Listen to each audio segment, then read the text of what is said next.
हनुमान जी की सच्ची घटना। बुलाने पर ज़रूर आते हैं बजरंगबली। एक रात हम जयपुर से अजमेर को अपनी कार के अंदर शादी से शामिल होने के लिए जा रहे थे। उस रात हमारी कार के अंदर कुल 5 लोग थे और उसमें से 3 महिलाएं और 2 पुरुष थे। इसमें एक मेरा दोस्त था। जयपुर से कुछ दूरी चल ही रहे थे कि मेरे मन में ये घबराहट होने लगी कि कुछ गड़बड़ होने वाला है और मैं कुछ समझ पाता उससे पहले ही कुछ दूर जाने के बाद अचानक से कार के अगले दोनों पहिए सड़क के किनारे गड्ढे के अंदर गिर गए। ये पूरी तरह से सुनसान इलाका था। अब मैं जल्दी से कार से उतरा तो बहुत ही दुखी हुआ क्योंकि कार के वापस निकलने के चांस बहुत ही कम थे। लेकिन आगे वाले दोनों पहिए पूरे तरीके से फ्री हो चुके थे। गड्ढा अधिक गहरा तो नहीं था, लेकिन पहियों के फ्री होने से कार के बीच का हिस्सा ज़मीन पर टिक चुका था। मैंने कई बार कार को निकालने की कोशिश की, लेकिन कामयाब नहीं हुए।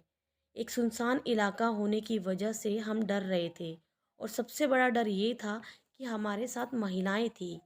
रात के अंदर महिलाओं के साथ होना बहुत बड़ी समस्या होती है। इनके अंदर मेरी पत्नी महिमा भी थी। मैंने काफ़ी मेहनत कार को निकालने में की, लेकिन जब ये टस से मस नहीं हुई तो मैंने महिमा को से कहा, देखो अब हम कुछ नहीं कर सकते। दिन होने तक इंतज़ार करना होगा और ये रोड पूरी तरीके से खाली है। किसी की मदद भी नहीं ली जा सकती। महिमा भगवान बजरंगबली की बहुत ही अच्छी भक्त थी। कुछ देर वह आंखें बंद करके बैठी और फिर आंखें खोलकर बोली, बाबा हमारी ज़रूर मदद करेंगे। यदि रात को यहाँ रुके तो बहुत बड़ा खतरा हमको हो सकता है। हमारे पास पीने के लिए पानी तक नहीं है। यदि रात भर टिके रहे तो सोच में मर जाएंगे। बस बाबा पर भरोसा रखो। हम 2 घंटे किसी के इंतज़ार के अंदर बैठे रहे। रात को 11 बजे दूर से एक ट्रैक्टर आता दिखाई दिया।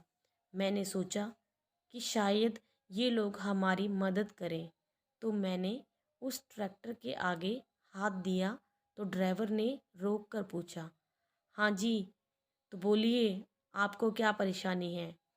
जी हमारी कार फंस गई है, क्या आप हमारी मदद कर सकते हैं। ट्रैक्टर वाले ने हाँ भरी और मुझसे बोला कि अपनी कार को स्टार्ट करो।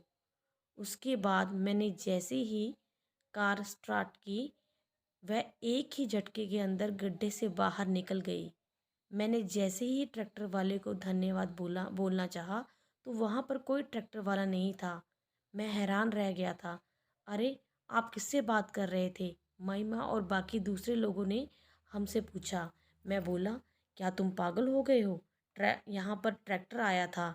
नहीं, यहाँ पर भी कुछ भी नहीं था। हम तुम्हारी अजीब हरकतों की वजह से तुम्हें आवाज़ दे रहे थे, लेकिन तुमने हमारी आवाज़ सुनी ही नहीं।